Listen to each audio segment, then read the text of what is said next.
What if you could be surrounded by people and still feel completely alone?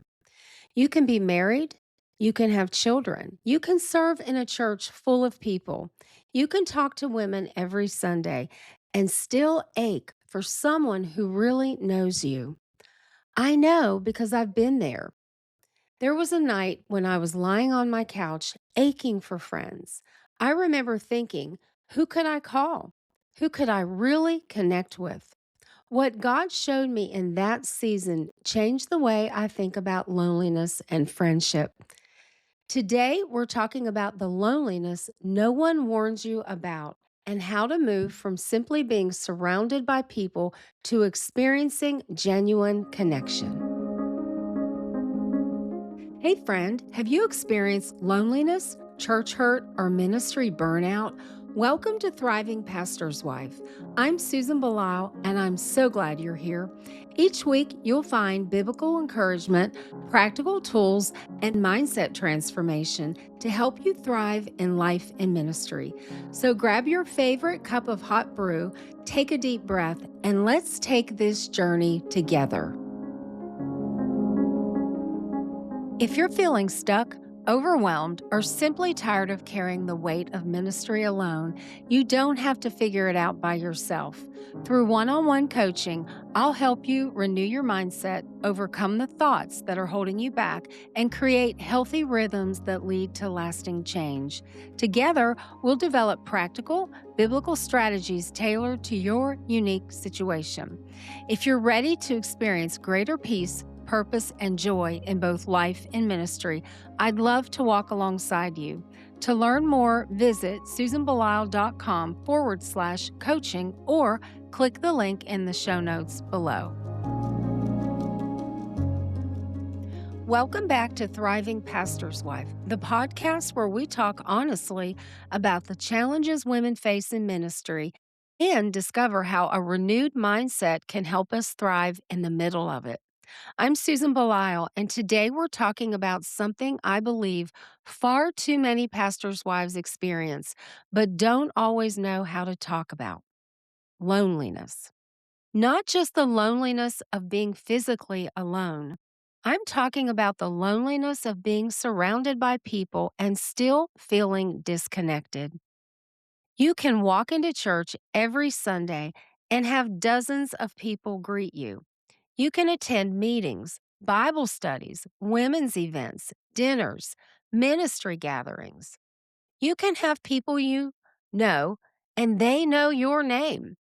And yet, deep down, you can still be thinking, does anyone really know me?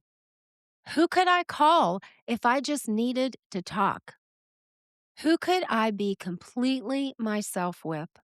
Sometimes that kind of loneliness cuts deep. I want to take you back to a particular season in my life. I remember one night lying on my couch, deeply alone. I wasn't alone, but I was lonely. I actually ached for friends, the kind of friendship where you could pick up the phone and say, "Want to grab coffee?" Where you could sit on the couch together and talk about absolutely everything. Someone who knew the ministry world, someone who understood the unique pressures of being a pastor's wife, someone I didn't have to explain everything to. As I lay there, my mind started scanning through the pastors' wives I knew in my community. I wonder if I could connect with her. Maybe I should reach out to her. What about her? Eventually, I did connect with other pastors' wives, and we did go to lunch together. Those relationships were good, and I enjoyed them.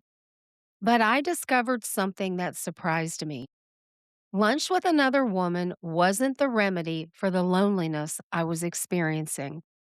The deeper issue was that I needed something more. I needed to connect with God on a much more intimate level.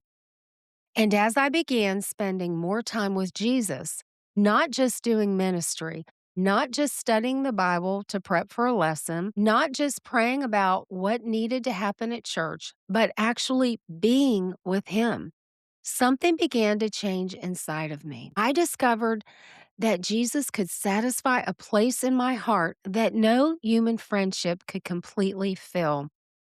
That's an important distinction. Friend, God is our first connection.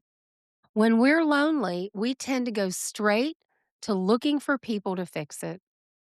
If I could just find a good friend, if I could find women who understand me, if I had a close group of girlfriends.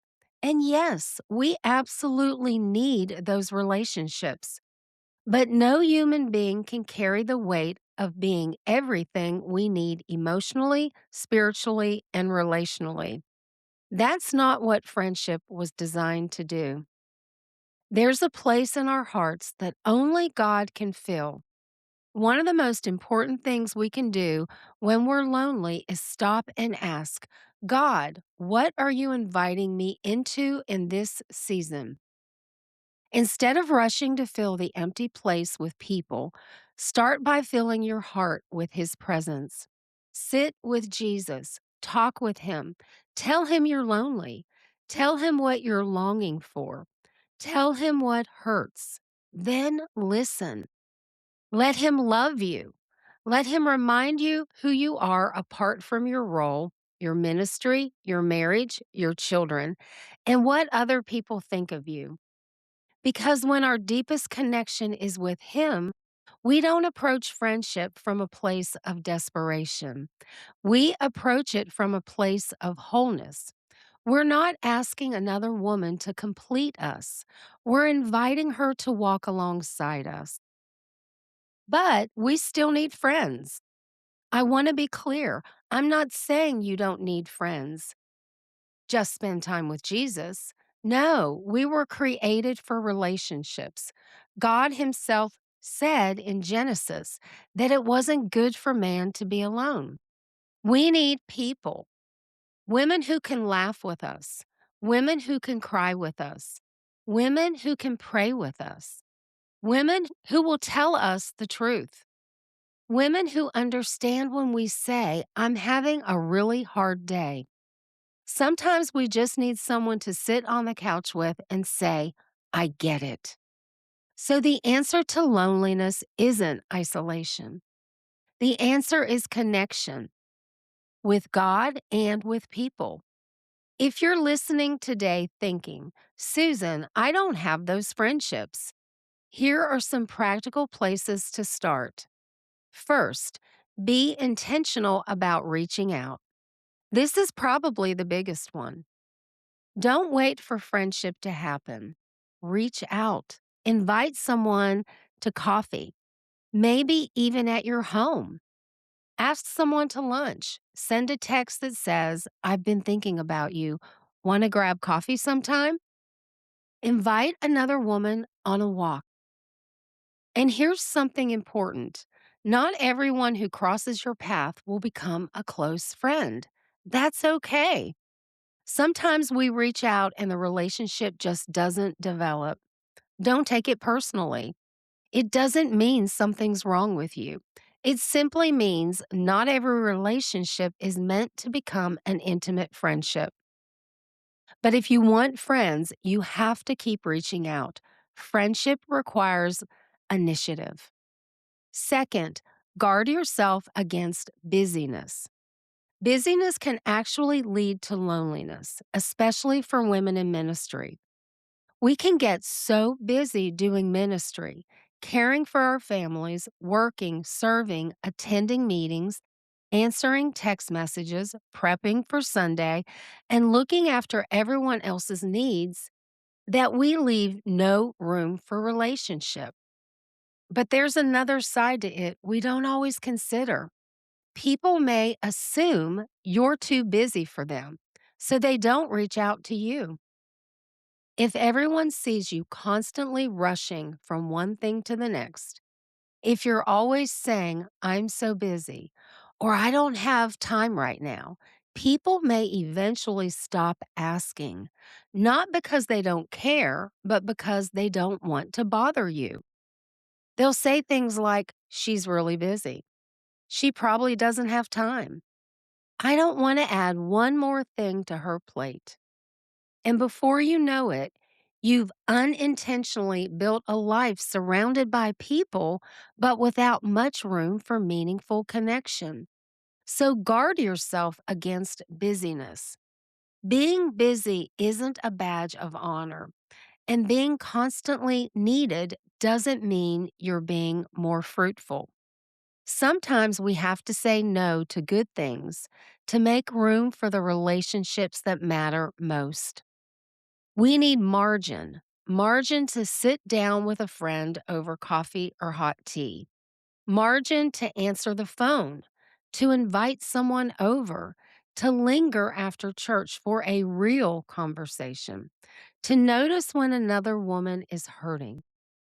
Ask yourself, am I so busy that I've become unavailable for friendship? That's a hard question, but it's worth asking. If you're lonely, look at your calendar.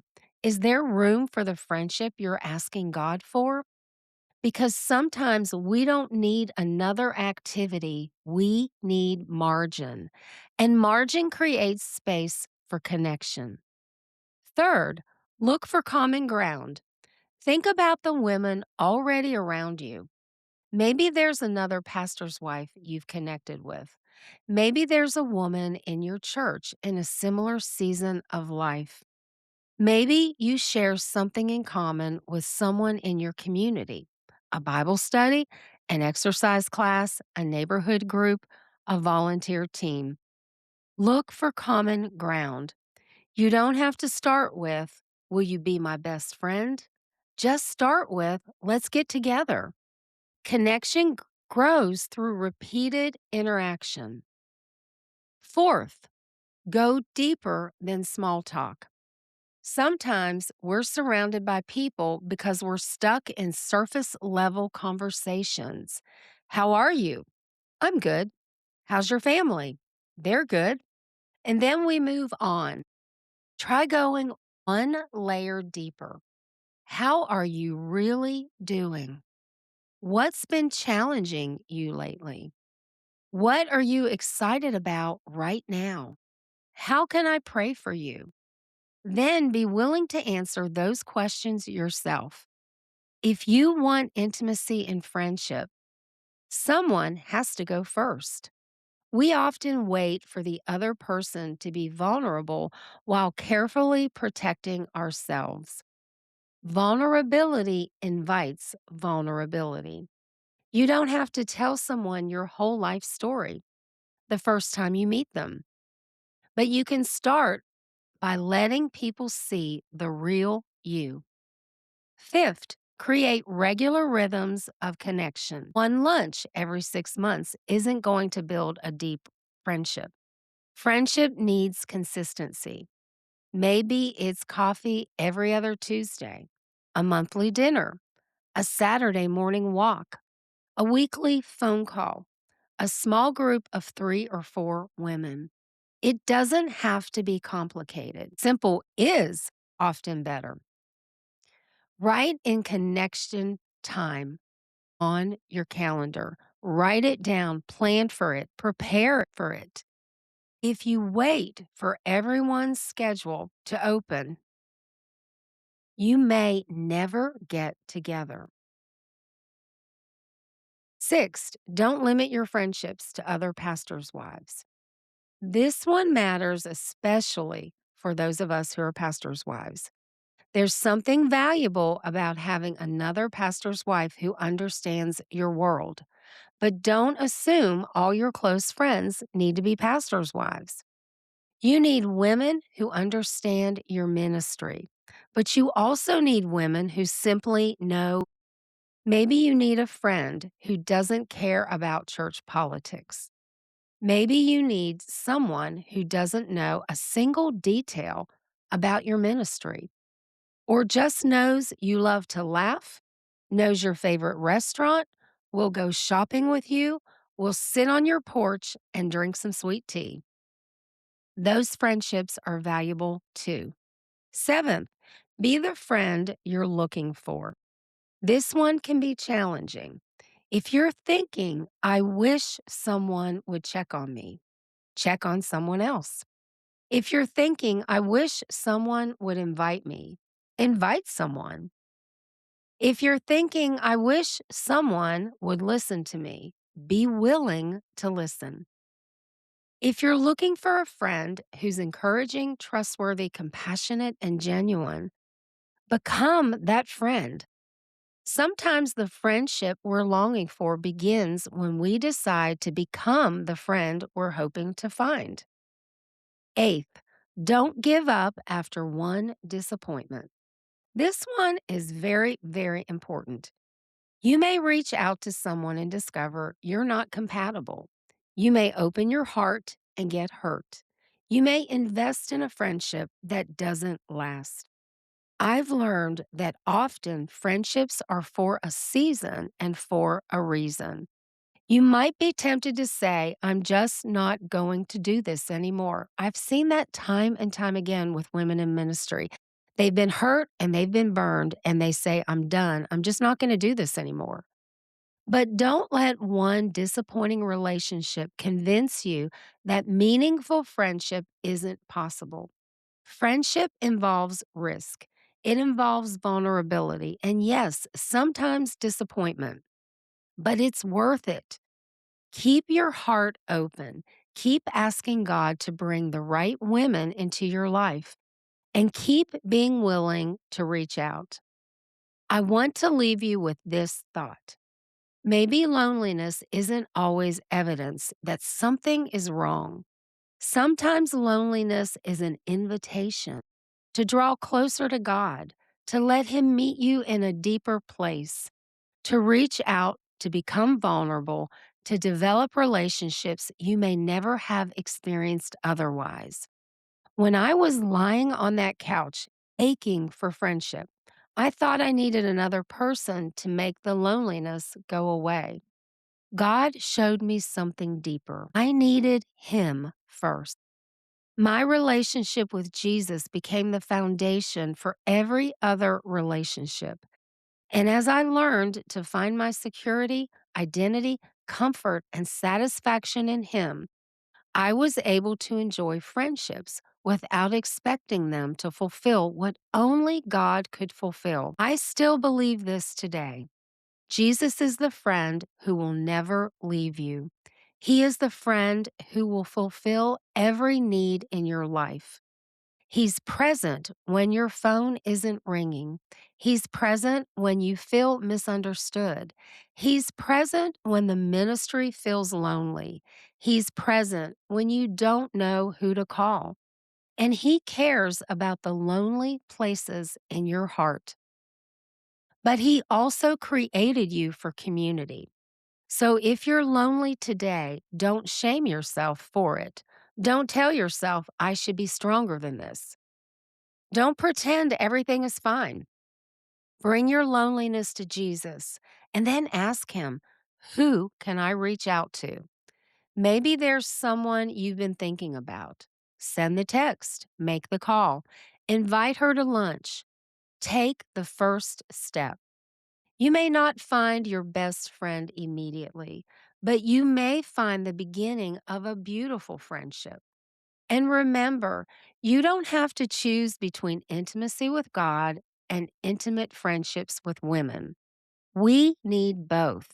God meets the deepest places of our hearts, and He often uses people to bring encouragement, laughter, wisdom, companionship, and love into our lives. So don't settle for being surrounded by people while starving for connection. Draw near to Jesus and then be brave enough to reach out and connect with others. That's part of what it means to thrive.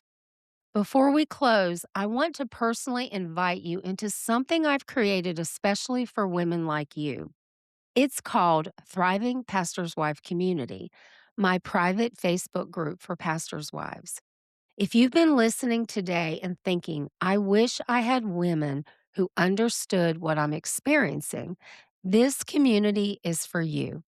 Inside, you'll find women who understand the unique joys and challenges of ministry. The loneliness, the expectations, the ministry pressures, the work life balance struggles, and the desire to have someone who simply gets it. This isn't one more thing to add to your busy schedule. It's a place to connect, be encouraged, and know you're not alone.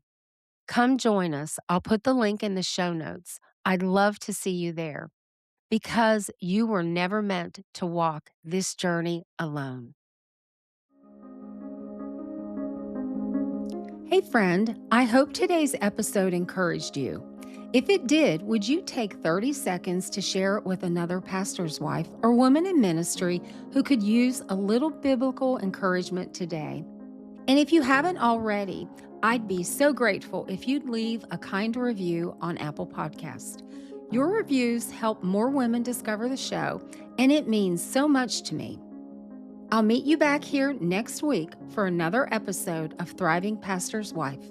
Until then, keep renewing your mind, embracing your calling, and thriving in life and ministry. Bye, friend.